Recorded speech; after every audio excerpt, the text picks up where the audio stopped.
Hello everyone, कैसे हैं आप सब। एक बार पुनः शिव कोचिंग क्लासेस पर स्वागत है। उम्मीद करता हूं आप सब अच्छे होंगे, मस्त होंगे, बेहतर होंगे, आपकी पढ़ाई बेहतर चल रही होगी। आज हम बात करेंगे क्लास 12 फिजिक्स एनसीईआरटी में दिष्ट धारा डायनेमो के बारे में। बच्चों, यदि हम एमपी बोर्ड की बात करें तो एमपी बोर्ड में प्रत्यावर्ती धारा डायनेमो है। सिलेबस की बात करता हूं तो प्रत्यावर्ती धारा डायनेमो एमपी बोर्ड में है, दिष्ट धारा डायनेमो नहीं है। लेकिन भाई साहब ये कम समय में क्लियर हो जाएगा, इसलिए मैं कोशिश कर रहा हूं इसको समझा दूं, क्योंकि अदर स्टेट के बच्चे भी इसे पढ़ेंगे तो उनके सिलेबस में होगा, उनके लिए हेल्पफुल होगा। इसके पहले मैंने प्रत्यावर्ती धारा डायनेमो बढ़िया से एकदम डिटेल से समझाया था। जो बच्चा उसे देखा होगा तो आज मैं गारंटेड कहता हूं कि कम समय में ये क्लियर हो जाएगा, क्योंकि फ्लेमिंग के दाएं हाथ के नियमानुसार हम यहां पर जो प्रेरित धारा है उसकी दिशा निकालेंगे तो अब आपको 1 मिनट में भी क्लियर हो जाएगा। और किस प्रकार से प्रेरित धारा उत्पन्न होता है ये चीज भी क्लियर हो जाएगा, क्योंकि बच्चों जो पिछला लेक्चर होता है वो बिल्कुल आगे के लिए एक सीढ़ी का काम करता है। इसीलिए तो आप लोगों से गुजारिश करता हूं कि आप लोग हमारे प्लेलिस्ट में क्रम से वीडियो देखा करिए ताकि आपको दिक्कत ना हो सके। चलिए शुरू करते हैं। डायनेमो है क्या, इसकी परिभाषा मैंने बताया था। एक ऐसी युक्ति है, एक ऐसा उपकरण है जो यांत्रिक ऊर्जा को विद्युत ऊर्जा में बदलता है। जैसे आपके घर में बच्चों कभी भी कोई कार्यक्रम हुआ होगा तो एक जनरेटर लाया जाता है। देखते हैं कि लाइट यदि नहीं रहेगी तो फिर जनरेटर जलाएंगे। टेंट वाले भाई साहब से बोला जाता है जनरेटर लेके आना, ताकि भाई यहां पर यदि लाइट गोल हो जाए तो लाइट की व्यवस्था बनी रहे।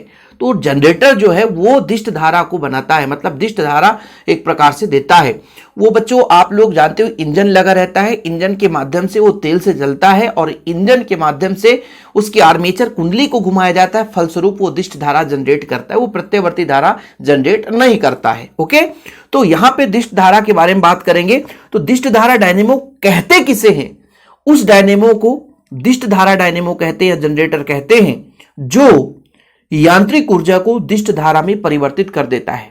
डायनेमो एक ऐसी युक्ति है जो यांत्रिक ऊर्जा को विद्युत ऊर्जा में बदलता है। यदि वो डायनेमो यांत्रिक ऊर्जा को प्रत्यावर्ती धारा बनाएगा तो प्रत्यावर्ती धारा डायनेमो हो जाएगा, और यदि बच्चों वो दिष्ट धारा बनाता है तो दिष्ट धारा डायनेमो हो जाता है। अब इसकी रचना के बारे में बात करते हैं, इसको बनाया कैसे जाता है बच्चों। तो हमारे पास देखिए ये NS क्या है बच्चों, एक नाल चुंबक हो सकता है या विद्युत चुंबक होता है। मतलब ये जो आपका चुंबकीय क्षेत्र उत्पन्न करने के लिए क्षेत्र चुंबक लगाया जाता है, जो कि या तो नाल चुंबक होगा या तो मान लीजिए विद्युत चुंबक होता है, 2 चुंबक होता है।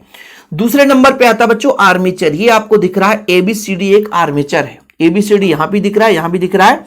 तो ABCD क्या है, एक आर्मेचर है जो कि नर्म लोहे के क्रोड के चारों ओर विद्युत रोधी तांबे के तार को लपेटकर बनाया जाता है बच्चों।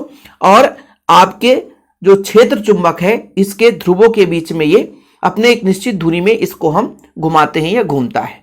ठीक है बच्चों, तीसरा जो पार्ट आता है वो आता है यहां पे जो S1 और S2 है बच्चों, ये विभक्त वलय होता है।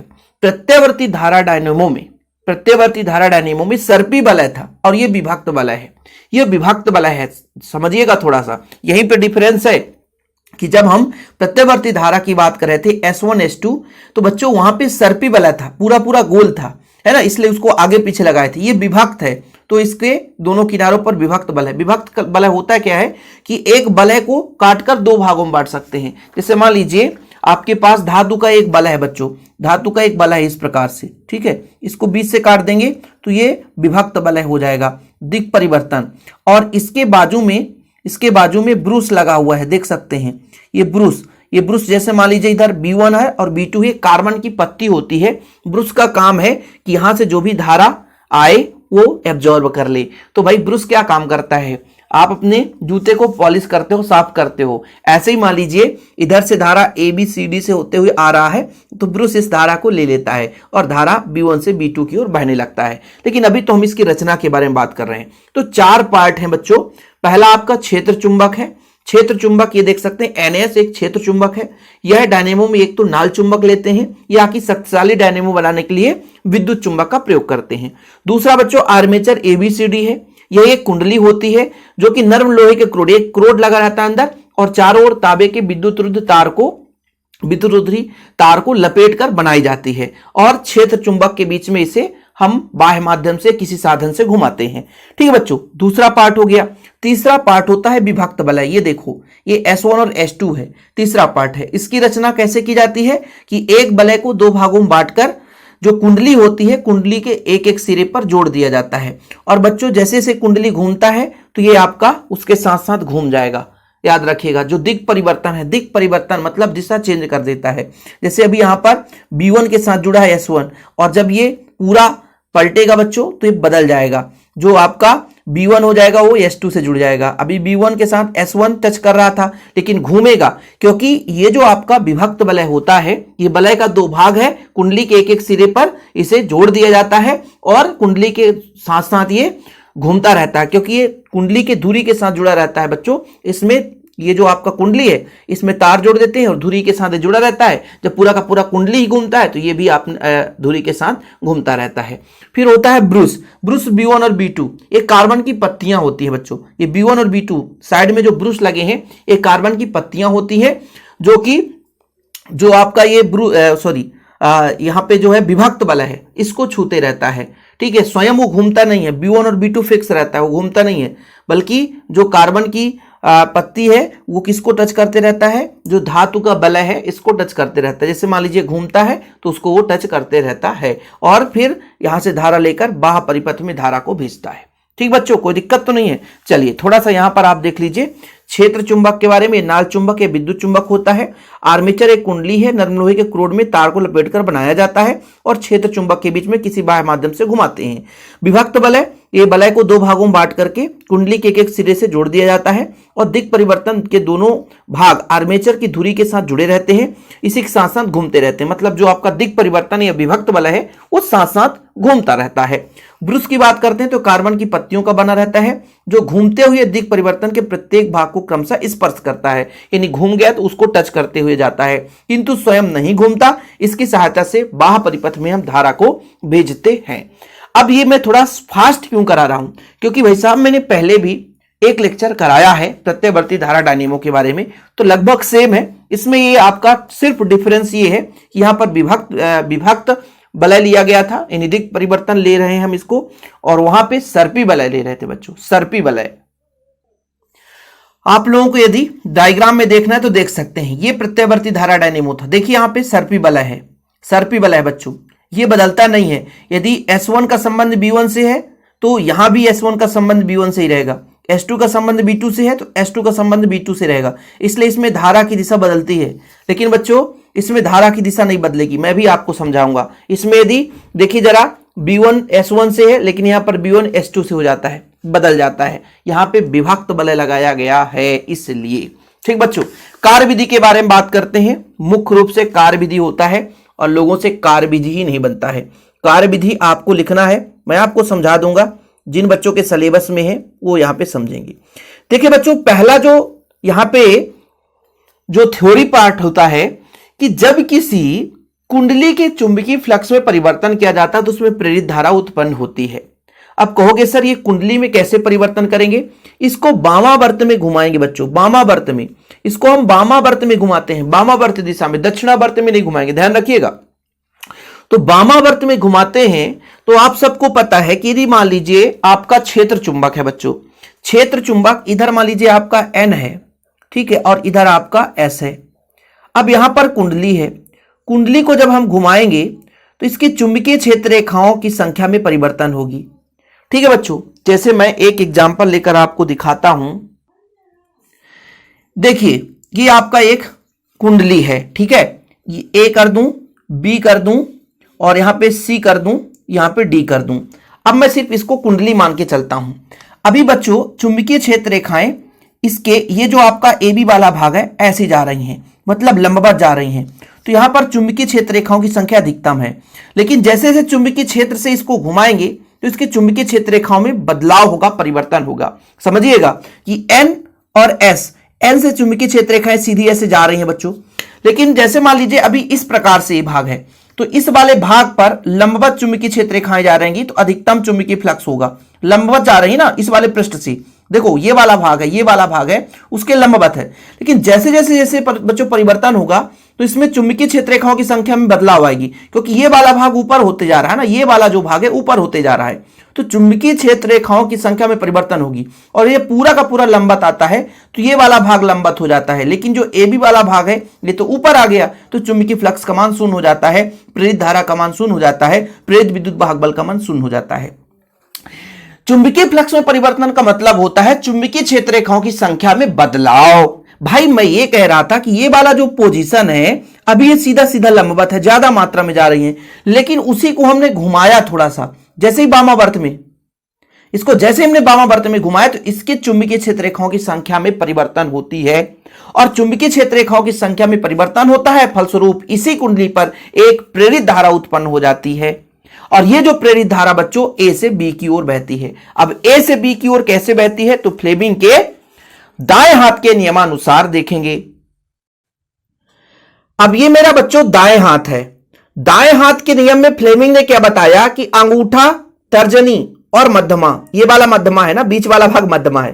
देखो भाई ये अंगूठा, ये तर्जनी और ये मध्यमा है, तीनों को परस्पर लंबवत फैलाओ, ये लंबवत हो जाते हैं। देखिएगा ऐसा लंबवत होता बच्चों, ये लंबवत है, ये लंबवत है।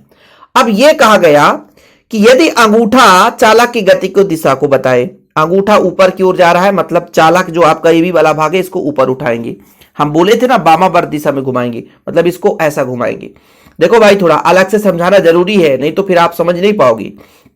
ए बी को हम ऊपर ले जा रहे हैं, कहां ले जा रहे हैं, ऊपर। चलो भाई, तो हम अंगूठे की बात करते हैं बच्चों, अंगूठा देखो, अंगूठा ऊपर है। अब ये जो हमारा तर्जनी है चुंबकीय क्षेत्र की दिशा को बताएगा, एन से एस की ओर है तो इधर ही है भाई चुंबकीय क्षेत्र, तब धारा मध्यमा के द्वारा प्रदर्शित होगा, तो धारा ऊपर की ओर होगा, मतलब धारा ए से बी की ओर होगा। इसी को लोग समझ नहीं पाते भाई। अंगूठा, तर्जनी, मध्यमा को तीनों को इस प्रकार फैलाओ और दूर कर लो भाई, पूरा चाहे मेरा स्टूडियो दिख जाए, है ना। चलो कोई बात नहीं है, ये अंगूठा है, क्या है बच्चों, ये अंगूठा है। अंगूठा की दिशा में चालक की दिशा है, यानी चालक गति कर रहा है, तो ये जो उंगली है ना, ये जो तर्जनी वाला भाग है इधर जा रहा है, देखो ना इधर जा रहा है, तो ये चुंबकीय क्षेत्र को यदि बताता है, तब जो मध्यमा है वो प्रेरित धारा की दिशा को बताएगा। तो प्रेरित धारा बच्चों ए से बी की ओर ऊपर की ओर जा रहा है इस तरीके से। ऐसे यहां भी होगा, ध्यान रखना, ऐसे यहां पर दोनों पे सेम होगा, आप परेशान मत होना कि भाई साहब चालक को हम कहां ले जा रहे हैं, ऊपर की ओर, चालक को ऊपर ले जाएंगे। चुंबकीय क्षेत्र एन से एस की ओर होता है, तो जो हमारा ये मध्यमा है वो धारा की दिशा को बताएगा, डी से सी, बी से ए की ओर होता है। तो धारा की दिशा क्लियर हो गई होगी कि प्रेरित धारा की दिशा क्यों ए से बी की ओर है, यहां पर क्यों डी से सी की ओर है।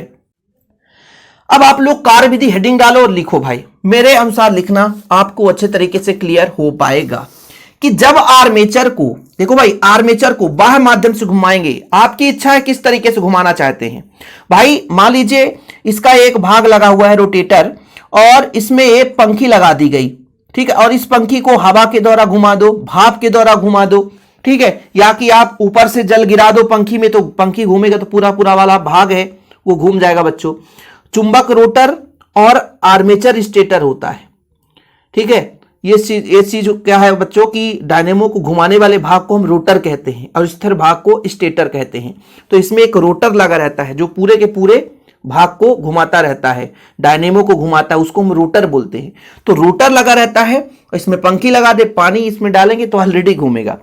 अब यहां पर कार्यविधि में कैसे लिखना है कि जब कुंडली ABCD को ध्रुव खंड NS के बीच में रख करके वामावर्त दिशा में घुमाया जाता है, वामावर्त का मतलब बच्चों ऊपर की ओर आता है, तो जो आपका AB होता है ये N क्षेत्र के पास में होता है, इससे चुंबकीय क्षेत्र रेखाएं ज्यादा जाती हैं और फलस्वरूप इसमें चुंबकीय फ्लक्स के मान में परिवर्तन होता है, और चुंबकीय फ्लक्स के मान में परिवर्तन होने से एक प्रेरित धारा उत्पन्न हो जाती है। फ्लेमिंग के दाएं हाथ के नियम अनुसार धारा, प्रेरित धारा की दिशा ABCD होती है। क्या होती है बच्चों, ABCD होती है। अब चूंकि आप जानते हो D जो है, D के साथ S1 जुड़ा रहता है, तो धारा S1 से B1 में जाता है, यानी फ्लेमिंग के बाएं हाथ के नियमानुसार धारा ABCD से होकर जाता है, मतलब धारा की दिशा ABCD होती है।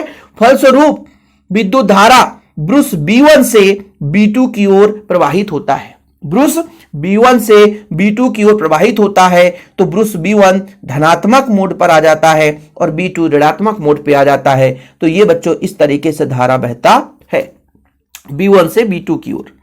द्वितीय अर्धचक्र के बारे में जब बात करते हैं कि भाई साहब अर्धचक्र से मान लीजिए यहां से यहां तक आने में ये खत्म हो गया और फिर घूम जाता है, ये हो गया।